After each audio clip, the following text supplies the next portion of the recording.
Good morning, friends. Cookie here at Hummingbird Heights Farm. I seem to have a problem. They're very pretty, very interesting. These are Sphinx moths.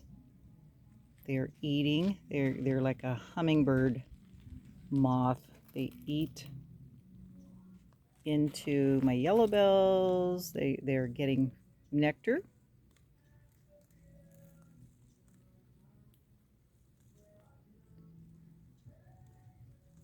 And they're everywhere. And we had discussion on our next door of our neighborhood about how cute and pretty they are. And I pointed out that these make caterpillars that devour your garden. So yesterday I was in my sweet potato patch and I noticed all the leaves were missing. So we have these gorgeous yellow bells for my hummingbirds because they come. I've got my hummingbird feeders here.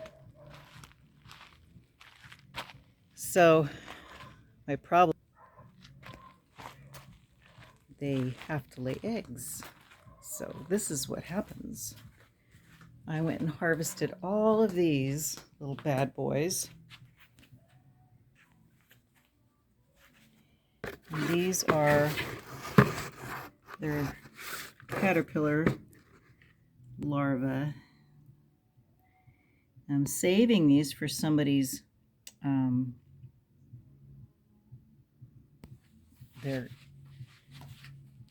guess it's a lizard of some sort, and I gave them back some leaves to keep them alive until they get, and I gave them a little water.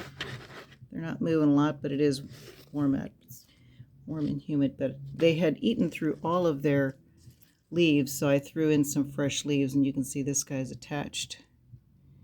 I don't know if you've ever seen them eat, but they actually mow the edge.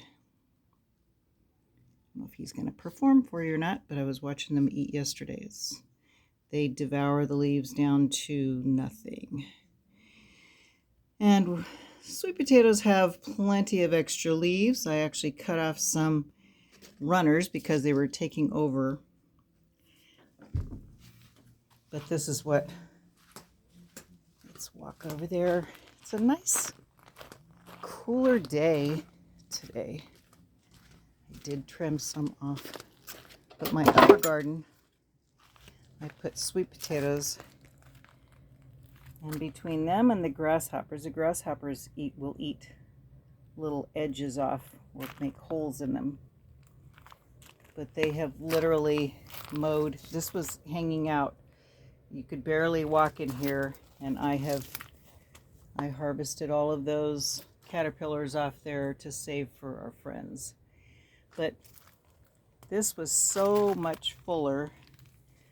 This is what they end up looking like, what little is left when they're done with your plant. Oh, there's the grasshopper. They are doing their number on there too. It's a bright green one. So they're so green you can't even see them. We've had a flurry of them this year. And they are devastating a lot of my crops. So for the sweet potatoes, or for the Sphinx moths and the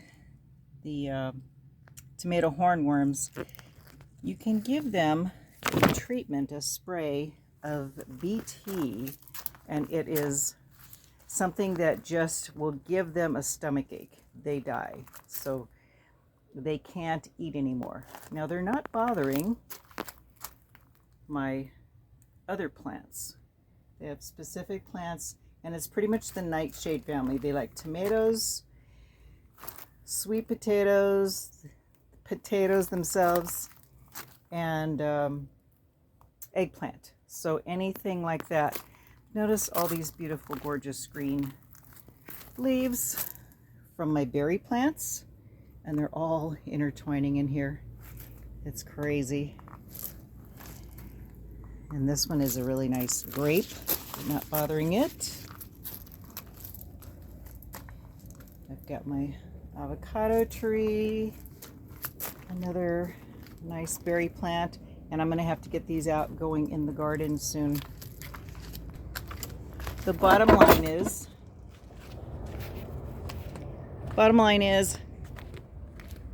I'm going to treat these, and I'm going to treat them with a combination of neem oil and soap that helps it to stick to the plant.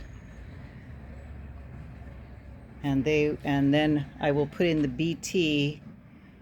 Doing that, the neem oil will help take out the grasshoppers,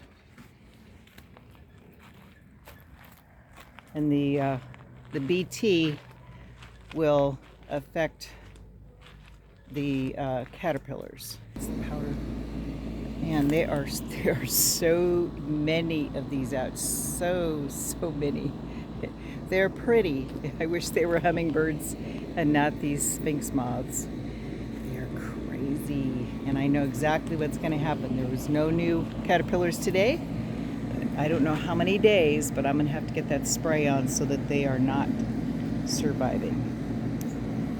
All right, thanks for hanging out. Let's see if we can solve our problems with these critters and get them to stop hatching. Take care.